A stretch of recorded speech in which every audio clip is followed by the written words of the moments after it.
Assalamualaikum warahmatullahi wabarakatuh. Innal hamdalillah nahmaduhu wa nasta'inuhu wa nastaghfiruh wa na'udzu billahi min shururi anfusina wa min sayyiati a'malina. May yahdihillahu fala mudilla lahu wa may yudlil fala hadiya lahu.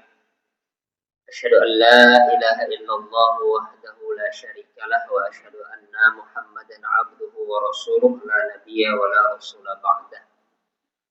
Salatullahi wa salamu ala rasulillah wa ala alihi wa ashabihi wa man tabi'ahum bi ihsanin ila yaumil qiyamah, amma ba'd.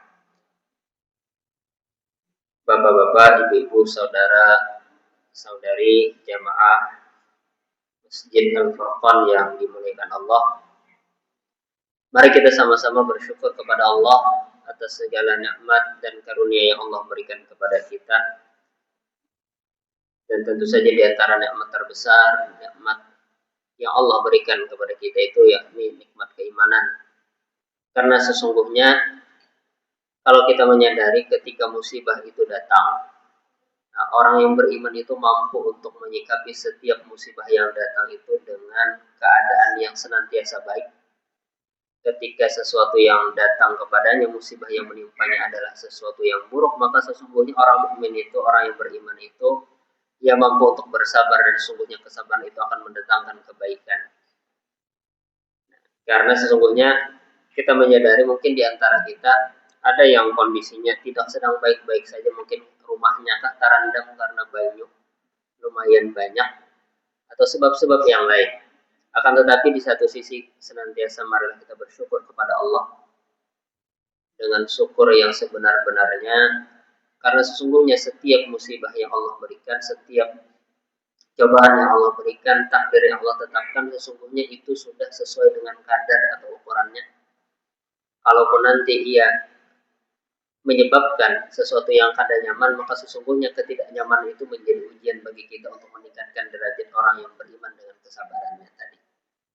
Jemaah sekalian dimuliakan oleh Allah, pada saat yang sama kita ucapkan, kita sampaikan salawat dan salam kepada baginda Nabi Muhammad sallallahu alaihi wasallam. Semoga salat dan salam tersebut juga Allah berikan kepada keluarga beliau, sahabat-sahabat beliau, orang-orang yang istiqomah mengikuti sunnah-sunnah beliau. Mudah-mudahan termasuk kita sebarataan. Jemaah sekalian yang dimuliakan oleh Allah, ketika seorang manusia menatapi kehidupannya di dunia, maka sesungguhnya kehidupan yang ia jalani itu merupakan waktu-waktu menunggu, waktu-waktu saat ia akan kembali kepada Tuhan, yakni kematian. Bahkan ketika seseorang itu nanti meninggal dunia, maka sesungguhnya pada saat itu ia kada mampu lagi melaksanakan berbagai kegiatan sebagaimana orang hidup. Ketika ia sudah berpisah ruh dari jasadnya, maka pada saat itu ia tidak mampu melakukan apa-apa lagi. Pada saat itulah terputusnya amal, terputusnya berbagai aktivitas, terputusnya berbagai macam pahala secara umum. Akan tetapi ternyata jamaah sekalian dimuliakan oleh Allah, berdasarkan dalil-dalil yang sahih dari hadis-hadis Nabi Shallallahu Alaihi Wasallam, ternyata ada kelompok orang-orang yang meskipun ia telah meninggal dunia, ia tidak lagi melaksanakan amal kebajikan dengan jasadnya, karena jasadnya sudah terkubur di dalam tanah, tetapi pahalanya senantiasa mengalir walaupun ia sudah wafat. Jamaah sekalian, kenapa ini penting? Karena selayaknya kita sebagai manusia, kita itu katuju kalau usahanya sedikit, hubungannya banyak. Oleh sebab itu dalam kehidupan kita seringkali kita lihat banyak orang yang hakun saja berinvestasi dengan nominal yang banyak pada suatu usaha, karena itu menghendaki bahwa akan tercapai nanti kebebasan finansial, kada lapah-lapah lagi bagawi, tapi duit tetap aja masuk. Ada orang yang mungkin karena ada kelebihan harta membangun toko misalnya, artinya kan dengan toko tersebut walaupun orangnya kada begawi, duit sewanya masih masuk ke sini. Atau usaha-usaha yang lain, menanamkan sahamnya dalam perusahaan misalnya, atau ada orang yang melaksanakan akad-akad mudharabah kan misalnya, ada seorang pemilik modal yang menyerahkan modalnya kepada pelaku usaha yang nanti ada hasil keuntungan yang dibagi atas dirinya. Pada dasarnya semua orang kita ini nang hidup ini ya kanya kawa itu usaha kita nang sedikit itu menghasilkan hasil yang banyak, atau kada usaha berusaha lagi tapi hasilnya tetap ada. Ternyata keadaan itu juga berlaku ternyata dengan rahmat dan rahimnya Allah. Ketika seseorang yang meninggal dunia, inya kada kawal lagi melaksanakan amal soleh, amal kebajikan sebagaimana orang hidup, ternyata ada kelompok-kelompok tadi yang sebagaimana disampaikan, yang pahalanya itu tetap bertahan, tetap mengalir. Padahal orangnya tadi kada lagi melaksanakan amal kebajikan. Apa-apa saja amal-amalan tersebut disebutkan dalam beberapa hadis Nabi Shallallahu Alaihi Wasallam. Di antaranya yang pertama, yakni mengajarkan ilmu pengetahuan. Telah disebutkan bahwa ada hadis dari Nabi Shallallahu Alaihi Wasallam, hadis dari Anas bin Malik, serta hadis-hadis yang semisal dengannya. Kata Rasul Shallallahu Alaihi Wasallam, sab'un yajri lil 'abdi ajruhunna min ba'di mautih wa huwa fi qabrihi. Ujar Rasul, 7 amalan, di antaranya 7. Ada juga yang menyebutkan yang lain lah, dalam riwayat lain menyebutkan ada jumlah yang tidak seperti ini. 7 amalan yang pahalanya kata Rasul tetap mengalir kepada hamba tersebut setelah kematiannya walaupun ia dikubur sudah. Yakni salah satunya adalah man 'allama ilman, orang yang mengajarkan ilmu. Penyebutan amalan ini juga disebutkan dalam hadis-hadis yang semisal dengan ini, bahwa orang yang mengajarkan ilmu pengetahuan, dalam hal ini ilmu-ilmu agama, ilmu-ilmu syariat, ilmu-ilmu yang bersumber daripada Al-Quran dan Sunnah Nabi Sallallahu Alaihi Wasallam, termasuk seseorang yang kelak pada hari akhir mendapatkan pahala yang pahalanya mengalir walaupun orang tersebut meninggal dunia. Jamaah sekalian, maka sesungguhnya kita bisa paham kenapa hal ini bisa terjadi. Karena sesungguhnya orang-orang yang mengajarkan ilmu tersebut, ketika ilmu itu telah disampaikan, transfer pengetahuan itu kan berpindah dari seorang kepada orang lain. Pengetahuan itu sifatnya ia lebih kekal daripada jasad orang yang menyampaikan, selama pengetahuan tersebut terus ia amalkan dan bahkan mungkin ia teruskan transfer pengetahuannya kepada orang lain. Oleh sebab itu dari sini kita melihat bahwa di antara orang-orang yang pahalanya itu pasti mengalir deras pada hari kemudian itu adalah orang-orang yang profesinya guru atau pengajar, khususnya guru-guru yang mengajarkan ilmu agama. Jadi ya tadi, walaupun dalam keadaan kita sehari-hari kadang-kadang guru-guru itu honornya itu kada seberapa gitu kan. Tapi kita berhusnuzon kepada Allah Subhanahu wa taala bahwasanya itu di antara wasilah, mungkin gajinya kada seberapa tapi pahalanya gana. Jemaah sekalian dimuliakan oleh Allah Subhanahu wa taala, dan di antara tentu saja ilmu yang terbaik yang kedudukannya luar biasa adalah ilmu terkait Al-Qur'an serta hadis-hadis Nabi Shallallahu Alaihi Wasallam. Dan di antara mungkin kalau kita boleh menelusuri di antara Al-Quran itu yang paling banyak dibaca itu tentu saja Al-Fatihah. Al-Fatihah itu kalau nang wajib aja itu kan 17 17 kali kita baca dalam 5 waktu tadi, itu kalau nang wajibnya atau apalagi nang sunnah. Kemudian kalau kita bertanya kembali, anak-anak kita sendiri nang tuha-tuha ini, kalau kita takunakan siapa bahari yang mengajarkan Al-Quran, yakni Al-Fatihah tadi kepada kita, mungkin ada yang menjawab apa pakaian, atau sekarang itu mungkin guru-guru TK-nya yang mengajarinya, bahkan kita kuitan, mohon maaf saya belum sendiri mungkin.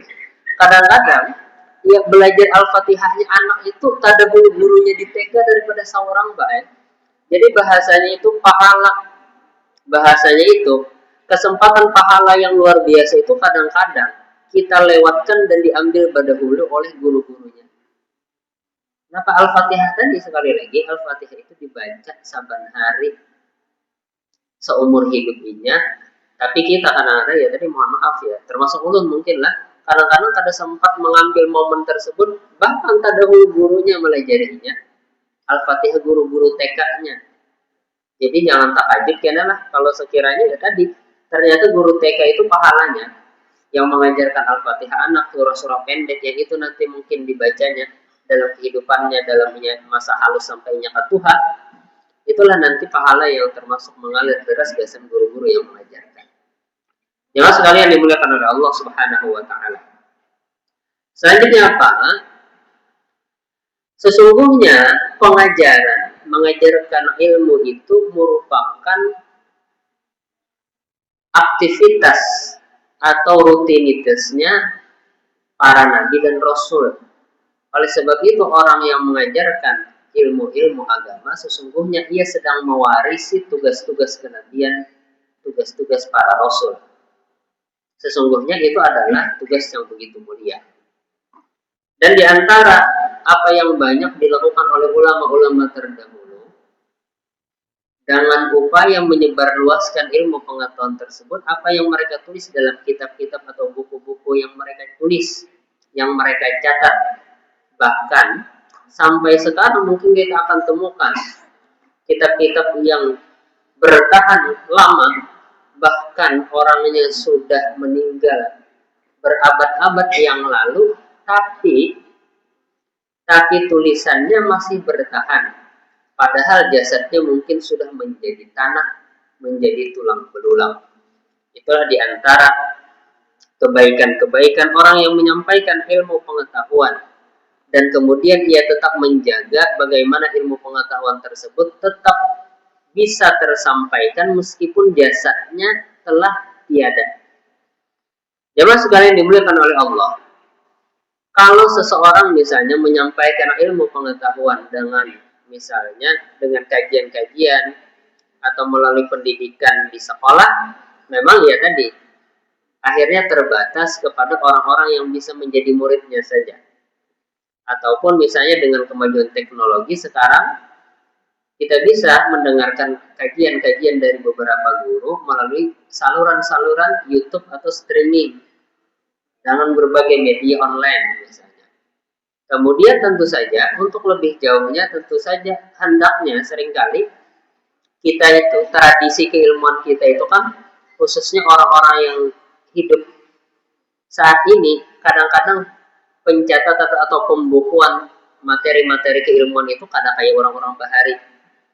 Nah, itulah mungkin yang kurang. Tapi sekarang ini ya tentu saja perkembangan ilmu pengetahuan dengan fasilitas yang ada, kita bisa menyebarkan berbagai pengetahuan tersebut dengan saluran-saluran yang ada dengan kemajuan teknologi. Jemaah sekalian dimuliakan oleh Allah Subhanahu wa taala. Rasul sallallahu alaihi wasallam juga bersabda, kata Rasul, "Man 'allama ayatan min kitabillah falahu thawabuha ma tuliyat." Siapa yang mengajarkan suatu ayat dari kitabullah, maka ia mendapat pahalanya selama ayat itu dibaca. Nah, ya kayak tadi, kayak seseorang yang mengajarkan Al-Fatihah kepada anak-anak, maka selama ayat itu terus dibacanya, maka sesungguhnya pahala bacaan tersebut akan terus mengalir kepada orang yang mengajarkan. Nah, mungkin itulah nanti yang coba kita mulai lagi galakan, bagaimana kita menjadi bagian tersalurnya pengetahuan keagamaan, khususnya ilmu-ilmu agama, ilmu-ilmu Al-Quran, kita mengambil peran di situ. Apakah kita termasuk orang yang nanti membimbing atau membujurakan bacaan anak cucu kita, atau termasuk orang yang menjaga akan inya ketika inya sedang menghafal? Karena sesungguhnya ketika kita ambil bagian daripada itu, sesungguhnya kita sedang berusaha untuk menyampaikan risalah keilmuan kepada dirinya, dan kemudian berusaha untuk menjaga keilmuan tersebut tetap berada pada dirinya, dan sehingga apa? Pahalanya tetap mengalir kepada kita walaupun kita kena meninggal dunia. Jemaah sekalian dimuliakan oleh Allah. Ya tadi sebagaimana kita sampaikan, oleh sebab itu ulama-ulama terdahulu, apakah ia ulama-ulama hadis kah, ulama-ulama fikih kah, dengan berbagai mazhabnya, seringkali kitab-kitab mereka itu sampai bertahan sampai saat ini. Sudah berabad-abad yang lalu, pahalanya luar biasa. Kita bisa membayangkan bagaimana misalnya kayak kitab Riyadhus Shalihin saja. Misalnya kita bisa bayangkan bagaimana pahala luar biasa yang diterima oleh penulisnya, pengarangnya, karena sesungguhnya ia termasuk di antara kitab yang paling banyak dibaca orang, yang paling banyak dikaji orang. Jemaah sekalian dimuliakan oleh Allah Subhanahu wa taala. Kita akan lanjutkan bahwasanya berbicara mengenai orang yang mengajarkan ilmu itu, kita sepakat bahwa mereka orang yang pahalanya luar biasa, yang ia bertahan sampai nanti ia sudah menjadi jenazah di dalam kubur ketika ilmunya tetap bertahan. Akan tetapi yang juga harus diingat bahwasanya ternyata kada hanya orang yang mengajarkan, tetapi orang-orang yang ikut ambil bagian dalam kegiatan keilmuan itu juga termasuk orang yang akan mendapatkan bagiannya. Kenapa? Karena kata Rasul Shallallahu Alaihi Wasallam di dalam riwayat Imam Muslim, kata Rasul, man da'a ila hudan, barang siapa itu yang menyuruh kepada suatu petunjuk, kana lahu minal ajri mithlu ujuri man tabi'ahu, maka sesungguhnya ia akan mendapatkan ganjaran sebagaimana dari orang yang umpat daripada petunjuk tersebut. La yanqusu dzalika min ujurihim syai'an, kada dikurangi, kata Rasul sallallahu alaihi wasallam, pahalanya.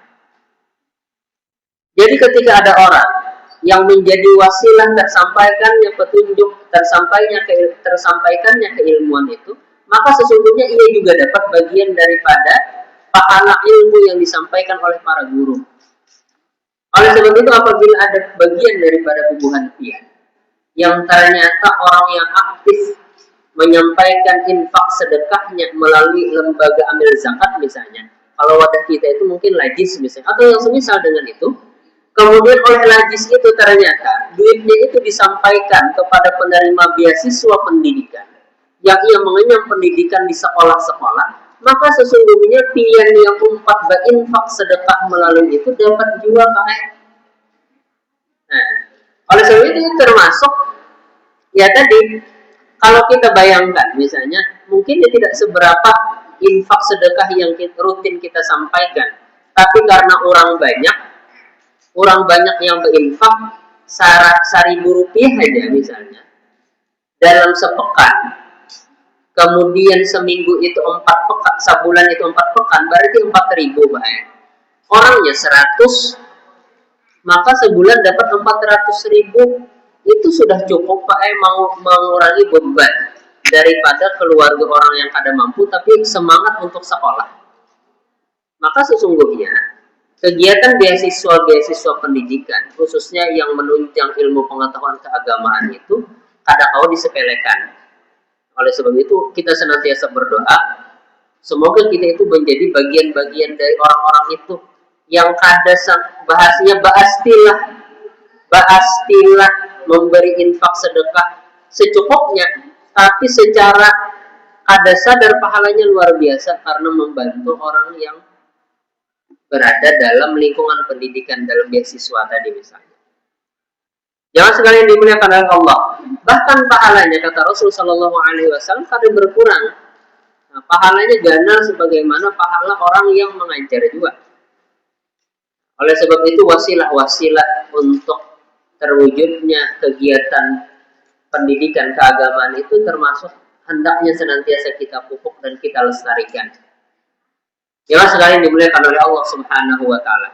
Kan kita lanjutkan. Yang kedua, di antara amal atau pahala yang ia terus mengalir ketika digawi lagi hidup dan pahalanya akan terus mengalir walaupun orang tersebut meninggal dunia adalah pahala atau pahala dari amalan mengalirkan sungai. Jamaah sekalian, hadis dari Abu Hurairah, kata Rasul Shallallahu Alaihi Wasallam, Inna mimma yalhaqul mu'min min amalihi wa hasanatihi ba'da mautih nahran ajrahu.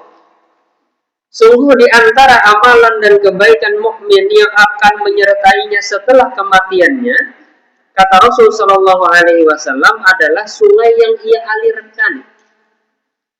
Ada orang nang sengaja misalnya maulah saluran air, karena misalnya ya tadi kayak maulah kayak parit-parit kah misalnya, atau anjir kah bahasa orang Bahari, dari sungai Gana dialirkan. Kemudian dari air tersebut orang mendapatkan kemanfaatan darinya, maka sesungguhnya itu termasuk pahala yang luar biasa dan termasuk pahala yang bertahan sampai kena ia mati.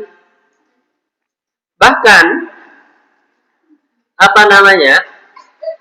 orang-orang yang minum dari banyu tersebut, termasuk hewan-hewan yang minum dari sebab aliran sungai tersebut juga menjadi sebab pahalanya. Mafhum mukhalafahnya, makna sebaliknya berarti begitu pula Pak Ayat. Kalau ada orang yang dengan aktivitas yang ia lakukan, termasuk mungkin kebijakan yang ia tetapkan, menyebabkan sungai-sungai itu menjadi surut, bahkan kering, maka sesungguhnya jadi dosa Pak Ayat. Karena sesungguhnya mengalirkan sungai itu pahala, maka sebaliknya menyebabkan aliran sungai itu terganggu, bahkan mungkin ada yang manabat sungai Bastilah.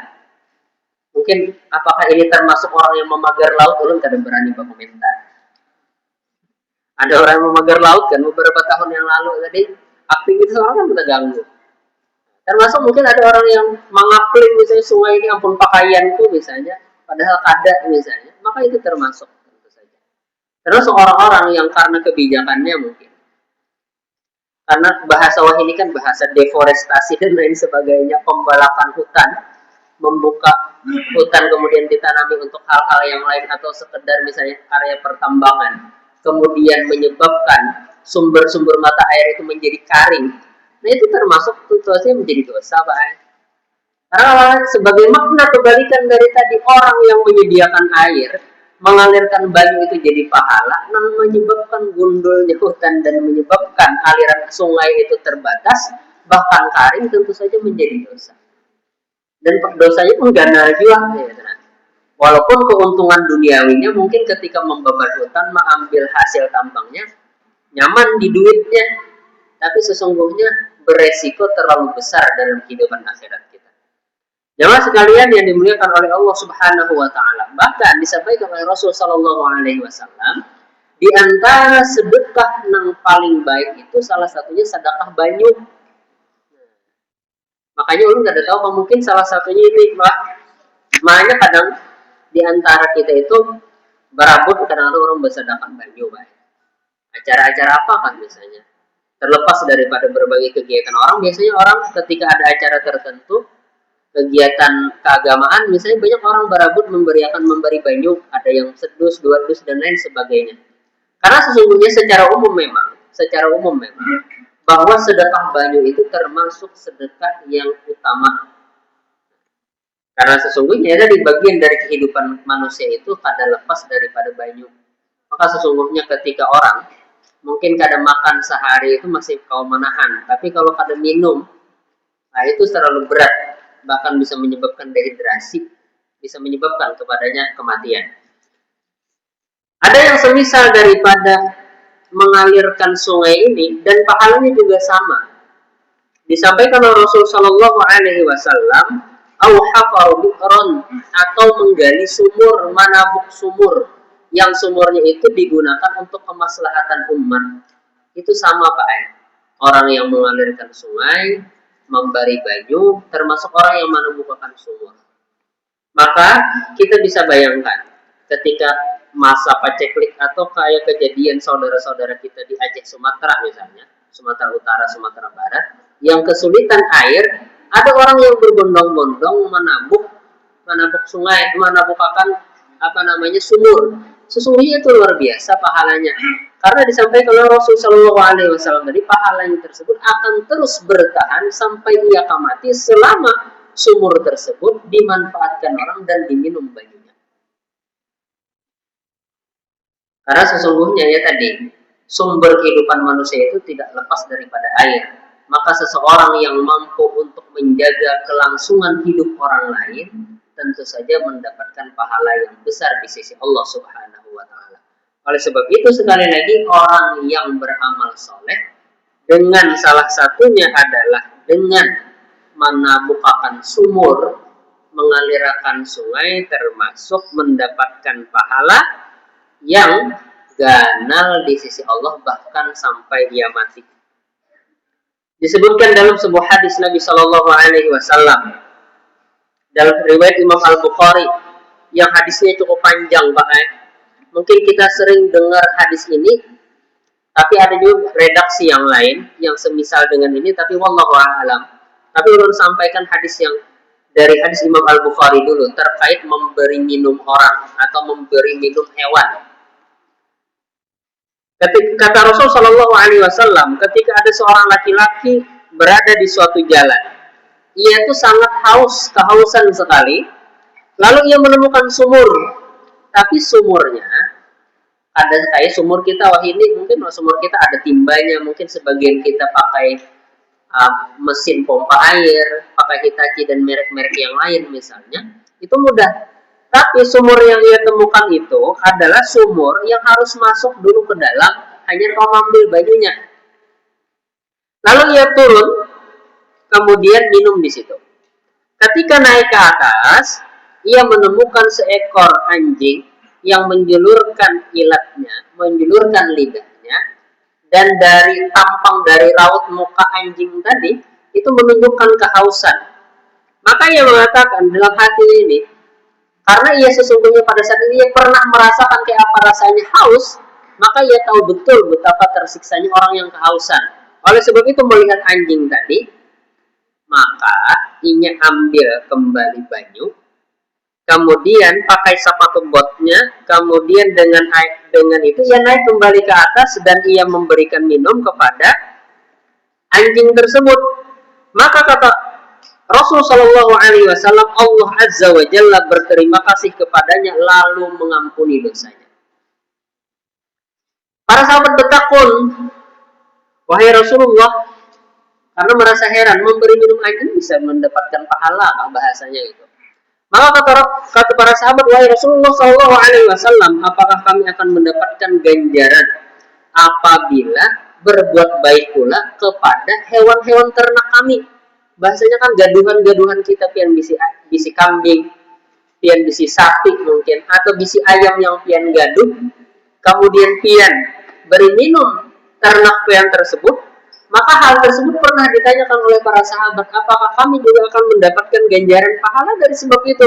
Maka kata Rasul Shallallahu Alaihi Wasallam, pada setiap hati yang basah, yakni artinya pada setiap makhluk hidup terdapat ganjaran. Artinya kebaikan terhadap makhluk hidup itu menyebabkan ganjaran pahala di sisi Allah Subhanahu wa Ta'ala. Dan menjadi sebab diampuni dosa di sisi Allah Subhanahu wa Ta'ala. Jangan sekalian dimuliakan oleh Allah Subhanahu wa Ta'ala. Itu di antara kebaikan-kebaikan yang mungkin tadi kelihatannya sederhana dan aktivitas kebaikannya hanya sebentar. Mungkin kayak orang menabukakan sumur, mungkin paling lama sebulan mungkin. Tapi sesungguhnya kemanfaatannya bertahan sampai lama, itulah yang menyebabkan tadi pahalanya juga bertahan begitu lama. Jemaah sekalian yang dimuliakan oleh Allah Subhanahu wa taala. Adapun yang selanjutnya amalan kebaikan yang juga bertahan lawas, bahkan ia bertahan sampai orang tersebut meninggal dunia adalah ketika seseorang membangun masjid. Nah, sudah mafhum kita sampai kepada kita hadis-hadis Rasul Shallallahu Alaihi Wasallam terkait hal ini. Bahwa kata Rasul Shallallahu Alaihi Wasallam diantaranya lanjutan dari hadis yang ulun sampaikan di awal tadi terkait 7 amalan yang ia bertahan pahalanya bahkan sampai orang tersebut meninggal dunia adalah aubana masjidan, orang yang membangun masjid. Termasuk ya di masjid yang saat ini bubuhan kita begana di sini. Maka yang pertama tentu aja orang-orang leluhur kita, bahasanya sesepuh masjid ini yang membangun di awal, termasuk orang-orang yang berpartisipasi dalam renovasinya sehingga menjadikan masjid ini nyaman dan jamaahnya. Maka sesungguhnya ya tadi ada yang orang menyumbang jadi dindingnya, ada yang menjadi keramiknya, mungkin ada yang dengan tenaganya membantu terselesaikannya masjid ini dengan cepat sesuai dengan rencana. Maka sesungguhnya itu bagian daripada amal kebaikan yang bertahan. Setiap orang yang sholat di sini, melaksanakan ibadah di sini, iktikaf misalnya di sini, berbuka puasa di sini, dan berbagai aktivitas amal ibadah yang dilaksanakan di masjid ini, maka sesungguhnya menjadi pahala dari orang-orang yang berpartisipasi di dalam pembangunannya. Jamaah sekalian yang dimuliakan oleh Allah Subhanahu wa taala. Ditambah lagi kata Rasul sallallahu alaihi wasallam, "Ahabbul biladi ilallah masajiduha." Tempat yang paling disukai Allah itu adalah masjid. Karena sesungguhnya rumah Allah yang menjadi rumah Allah. Ketika seseorang membangun rumahnya Allah, tentu saja Allah begitu cinta kepadanya. Oleh sebab itu sekali lagi tentu saja menjadikan orang tersebut termasuk orang yang mendapatkan pahala yang besar di sisi Allah Subhanahu wa taala. Kemudian di antara juga orang yang tentu saja mendapatkan pahala terkait keadaan masjid ini adalah orang yang memakmurkannya. Orang-orang yang menjadikan masjid itu makmur. Masjid itu hidup sebagai bagian daripada upaya menjaga jamaah untuk tetap bersemangat di dalam ibadah, di dalam menggali ilmu pengetahuan dan yang semisalnya. Maka ulun, dalam pikiran ulun nih Pak, ulun bisa membayangkan bagaimana besarnya pahala kayak Ustadz Jazir itu. Yang Jogokarian itu kan beliau itu termasuk perintis bagaimana Masjid Jogokarian itu menjadi masjid percontohan. Kemudian jamaahnya itu luar biasa. Berapa ribu orang yang mengambil kemanfaatan dari aktivitas kebajikan-kebajikan yang beliau susun bersama rekan-rekan beliau. Kemudian berapa banyak orang yang mengambil pembelajaran daripada masjid yang beliau kelola. Termasuk mungkin jamaah di sini. Pian-pian yang jadi takmir masjid itu termasuk orang yang memakmurkan masjid. Jadi ya tadi walaupun lapah mungkin mengurusi masjid itu lapah. Kadang-kadang mikir akan bayar banyunya. Kadang-kadang mikir akan giliran siapa pulang ceramahnya, giliran siapa pulang khotib Jumatnya. Itu menyita waktu Pak. Tapi sesungguhnya bagian orang-orang yang memakmurkan masjid ini pasti dicatat sebagai pahala di sisi Allah Subhanahu wa taala. Dan kada seberapa orang mampu untuk itu, dan kita sendiri masing-masing kita itu punya porsi masing-masing untuk memakmurkan masjid. Mungkin ada orang yang dengan duitnya mampu memakmurkan masjid. Karena itu cara Allah untuk memberikan jalan kebaikan desa sidin. Ada orang yang dengan tenaga beliau membantu memakmurkan masjid. Ada yang dengan kebijakannya, dengan akal pikirannya, dengan kepintaran beliau, atau dengan lobby-lobby yang bisa beliau lakukan. Sesungguhnya, sekali lagi orang-orang yang memakmurkan masjid-masjid Allah itu termasuk orang yang mendapatkan pahala yang luar biasa. Bersyukur kita di antara pian-pian ini sabaratan insya Allah termasuk orang yang memakmurkan masjid dengan cara-cara pian masing-masing.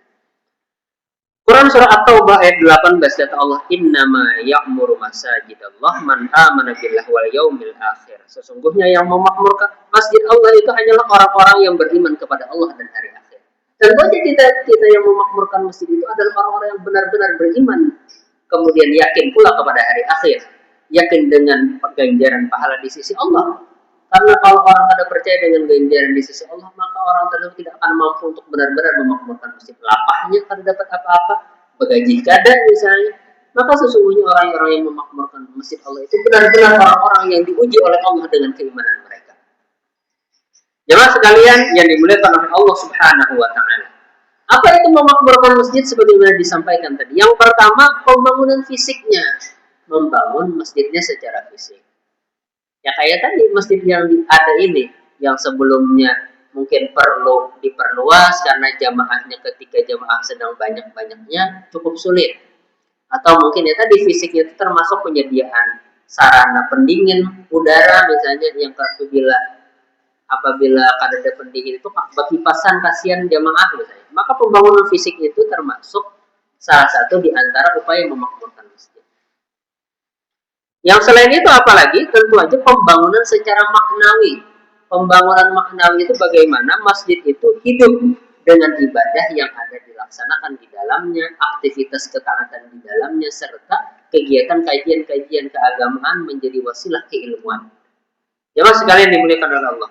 Sampai jam berapa Pak? Lewat gak sudah? Berapa menit? Oh, 11 menit lagi. Lanjutkan. Jemaah sekalian dimuliakan oleh Allah Subhanahu wa taala. Quran surah An-Nur, Allah Subhanahu wa taala berfirman, "Fi buyutin adinallahu an turfa'a wa yudhkara fiha ismuhu yusabbihu lahu fiha bil ghuduwi wal asal. Rijalun la tulhihim tijaratun wala bai'un an dzikrillahi wa iqamis shalah wa ita'iz zakat." Di rumah-rumah yang diizinkan Allah untuk ditinggikan dan disebutkan namanya di dalamnya, bertasbihlah di dalamnya pada waktu pagi dan petang para lelaki yang tidak dilalaikan oleh perdagangan dan tidak pula dengan jual beli dari mengingat Allah, melaksanakan sholat dan menunaikan zakat. Jadi orang-orang yang menjadi wasilah orang lain untuk menjadikan rumah Allah ini menjadi tempat yang nyaman gasan orang lain untuk zikir kepada Allah, tidak dilalaikan daripada berbagai aktivitas perniagaan, maka sesungguhnya ia akan mendapatkan pahala yang luar biasa di sisi Allah Subhanahu wa taala. Jamaah sekalian, selanjutnya apalagi di antara amal ibadah yang pahalanya itu gana, yakni salah satunya itu mencetak mushaf Al-Qur'an, menjadi perantara orang mampu untuk membaca Quran. Makanya kalau kita lihat itu salah satu percetakan Al-Quran terbesar itu di Saudi malah banyak dicetak Al-Quran dan diwakafkan kemana-mana. Karena sesungguhnya kenapa bersemangat orang? Karena sesungguhnya itu menjadi salah satu amal yang luar biasa. Apa kata Rasulullah Shallallahu Alaihi Wasallam? Awarotha mushafan, atau mewarisakan mushaf. Jadi termasuk orang-orang yang berinfak biasanya berinfak bawakaf lawan Al-Quran. Maka itu termasuk pahala yang luar biasa. Akan tetapi harapannya ya tadi bawakaf lawan mushaf tadi, mushafnya dibacai. Jangan misalnya di masjid itu dapat wakaf mushaf Al-Quran disimpan aja. Simpaninya kada apa-apa. Pahalanya kada besar.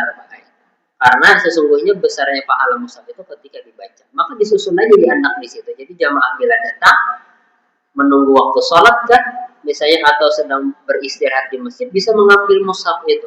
Maka sesungguhnya orang yang bawakaf dengan mushaf Al-Quran, mewariskan mushaf Al-Quran itu dapat pahala yang besar dari sisi Allah Subhanahu wa taala. Apalagi yang selanjutnya, di antara amal ibadah yang mampu untuk mengantarkan pelaku amal tersebut dapat pahala sampai ke mati itu mendidik anak jadi soleh. Mendidik anak jadi soleh, tentu saja menjadi anak soleh itu, mendidik anak soleh itu ngalih. Kita ulun sendiri baik kadang-kadang ya beratnya mendidik anak itulah kadang-kadang anak-anak kita itu tamak asingnya dengan guru-gurunya itu tenyamannya. Kadang-kadang kita nih ulun sendiri kadang menafikan, kadang-kadang dalam membimbing anak itu kadang-kadang spammingnya tertinggi sedikit, kadang-kadang penyaring suara naik beberapa malah jari itu. Kenapa? Jadi sesungguhnya padahal membina, tapi mudah-mudahan itu jadi usaha kita untuk kadang-kadang tak tinggi itu mudah-mudahan itu menjadi usaha kita untuk mendidiknya apa menjadi anak-anak yang soleh. Oleh sebab itu kada sedikit orang yang mengeluarkan duit yang kada sedikit demi menyekolahkan anaknya dalam sekolah yang terjaga agamanya, terjaga ibadahnya.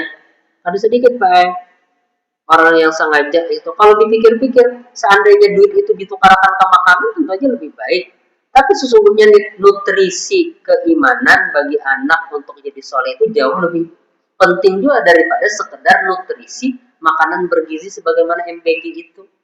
MBG itu banyak manfaatnya ya mungkin apa untuk nutrisi anak, tapi nutrisi hati dengan upaya pendidikan keagamaan agar anak itu soleh jauh lebih penting juga dibandingkan hanya sekedar fisiknya yang terjaga sehat tapi hatinya kada. Karena sesungguhnya di antara keutamaan anak yang soleh itu adalah doanya itu dikabulkan oleh Allah Subhanahu wa Ta'ala. Ketika doanya itu dikabulkan, maka sesungguhnya orang tua walaupun kita sudah meninggal dunia, kemanfaatan kemaslahatannya juga akan tetap terjaga sampai kita mati. Karena doa kalau dipanjatkan dengan sesuatu sebab-sebab yang kada diridhoi oleh Allah, maka doa tersebut juga tertolak. Bagaimana mungkin Allah akan mengabulkan doa sementara orang yang doanya yang berdoa adalah makanan yang ia makan, pakaian yang ia kenakan bersumber dari sumber-sumber yang haram. Orang-orang yang mampu untuk mengendalikan diri untuk apa yang ia makan sampai ke lambungnya, apa yang ia pakai untuk menutupi tubuhnya, itu orang-orang yang mampu, yang faham tentang konsekuensi keimanan dan orang-orang yang soleh saja. Kalau ada orang yang walaupun tampilan secara fisiknya mungkin tampilannya kayak orang yang beragama seperti orang soleh, tapi makanan yang ia makan tidak bersumber daripada yang halal, maka sesungguhnya itu tidak bisa dikatakan sebagai orang yang soleh walaupun tampilannya soleh. Oleh sebab itu penting sekali menjaga kesolehan tadi. Jauh lebih penting daripada kesehatan fisik semata. Jamaah sekalian yang dimuliakan oleh Allah Subhanahu wa Ta'ala. Ketika seseorang mampu untuk menjaga, mendidik anak-anaknya menjadi orang yang soleh, maka sesungguhnya ia termasuk orang yang sangat beruntung dalam kehidupan akhiratnya. Termasuk orang-orang yang senantiasa mendapatkan pahala meskipun dia sedang berada di alam kubur atau di alam barzah. Ya, rahimani wa rahimakumullah. Sebutkan pula dalam sebuah hadis dalam riwayat Imam Ibnu Majah, kata Rasul sallallahu alaihi wasallam, "Innar rajula la turfa'u darajatuhu fil jannah fayaqul anna hadza fayuqalu bistighfari liwaladika laka." Ada orang yang ternyata kata Rasul Shallallahu Alaihi Wasallam derajatnya itu diangkat oleh Allah Subhanahu Wa Taala di dalam surga, sampai dia tuh bingung sampai betapa ngapa ini bahasanya, karena mungkin merasa amal ibadah yang ia lakukan selama hidup kada seberapa. Walaupun ia tetap masuk surga, tapi ternyata bukan hanya surga yang Allah berikan, tapi derajat yang tinggi di dalam surga itu. Lalu ketika ia bertakun, kenapa ini? Karena sesungguhnya kata Rasulullah Shallallahu Alaihi Wasallam disampaikan kepadanya bahwa ini disebabkan oleh istighfar, permohonan ampun yang disampaikan oleh anak-anak kalian, besan kalian. Maka sesungguhnya kita sebagai anak yang masih hidup tentu saja ada kewajiban kita untuk mendoakan orang-orang tua kita. Dan sesungguhnya istighfar yang disampaikan, permohonan ampun yang kita sampaikan kepada orang-orang tua kita ketika mereka sudah meninggal dunia, itu menjadi sebab ditinggikannya derajat di sisi Allah Subhanahu wa Ta'ala. Dan penyampaian istighfar tidak mungkin dilakukan oleh anak kalau anak tersebut tidak soleh. Kalau anaknya ya tadi kehendakinya misalnya kada pernah dibina, maka akan sulit itu tercapai. Maka sesungguhnya sekali lagi, apa warisan sesungguhnya yang akan tetap kekal abadi sampai kita meninggal itu adalah warisan dengan anak-anak yang soleh. Karena sesungguhnya warisan berupa harta itu akan nanti menjadi bagian ahli waris. Samiliar meninggal duit misalnya, maka kita bisi bini misalnya, bisi anak, maka bini kita dapatnya dulu 1/8 dulu. 1/8 karena ada anak. Habis itu anak kita pulang misalnya. Berapa ikung anak, maka menjadi warisan mereka. Nah kita terima, ya kadeda lagi, kadeda kau apa yang kita bawa. Tapi kalau anak soleh atau sedekah-sedekah yang kita tinggalkan dalam kehidupan kita, maka sesungguhnya pahala sampai kepada kita walaupun kita meninggal dunia. Yang sekalian yang dimuliakan oleh Allah Subhanahu wa taala. Yang selanjutnya mungkin yang terakhir dalam kesempatan ini sebelum tutup, di antara amalan juga yang pahalanya luar biasa adalah membangun rumah dan mewakafkannya. Di antara pahala yang besar di sisi Allah Subhanahu wa taala adalah membangun rumah. Di lanjutan hadisnya dari Nabi Shallallahu alaihi wasallam kata Rasul, "Au baitan li ibnis sabil yanahu," yakni rumah yang dibangun untuk ibnu sabil atau rumah-rumah singgah. Maka sesungguhnya rumah yang dibangun, yang rumah tersebut mampu menampung orang, menjaga orang untuk berteduh dan hidup di dalamnya termasuk luar biasa. Maka ulun bisa bayangkan, ulun ini anak panti, Pak. Anak panti, asuhan kan lawas, Pak, mulai kelas 6 SD sampai kelas 3 sana aliyah. 7 tahun Pak tinggal di panti itu. Jadi berapa besar pahala jamaah atau donatur termasuk orang yang membangun panti asuhan itu, Pak. Berapa puluh orang yang tinggal di anak-anak asuh itu. Begitu juga dengan rumah-rumah yang semisal dengan itu. Orang bedah rumah, Pak, misalnya, maka sesungguhnya pahalanya luar biasa. Karena sesungguhnya menjaga harkat martabat seseorang ketika di dalam dalam kehidupannya. Orang yang menyediakan rumah singgah, gasan orang-orang yang dalam perjalanan, sehingga orang tersebut bisa bernaung, kada kesulitan, kada kedinginan, maka sesungguhnya pahala yang luar biasa di sisi Allah Subhanahu wa taala. Ini Rasul Shallallahu alaihi wasallam sendiri yang menyampaikan. Jadi ya tadi, kalau pian banyak di rumah, ya tadi 1-2 puting nggak ada apa-apa, kayak biasa wakafakan. Pian wakafakan biasanya kepentingan orang banyak, misalnya ini gasan rumah singgah, misalnya kalau ada kegiatan, maka kalau ada masjid-masjid itu yang dihiganya itu disediakan gesos-gesos, gasan ceramah atau gasan musafir yang bisa tinggal di situ, itu pahalanya ganal kayak. Nah, jadi dari sini kita paham ternyata pintu kebaikan itu lebar, kayak kada hanya sekedar sholat puasa itu bujur pahalanya, tapi kadangkala pahala-pahala itu sifatnya itu pribadi dan hanya kemanfaatannya langsung kita rasakan sepihak itu aja. Tapi kalau pahala-pahala amal-amal ibadah yang dampaknya itu luas, maka pahalanya itu gana dan itu bertahan lawas. Nakhtatim jami' bidu'ai kafaratul majlis. Subhanakallahumma wa bihamdika asyhadu an la ilaha illa anta astaghfiruka wa atubu ilaik. Tutup dengan baca hamdalah alhamdulillahirabbil alamin. Assalamualaikum warahmatullahi wabarakatuh.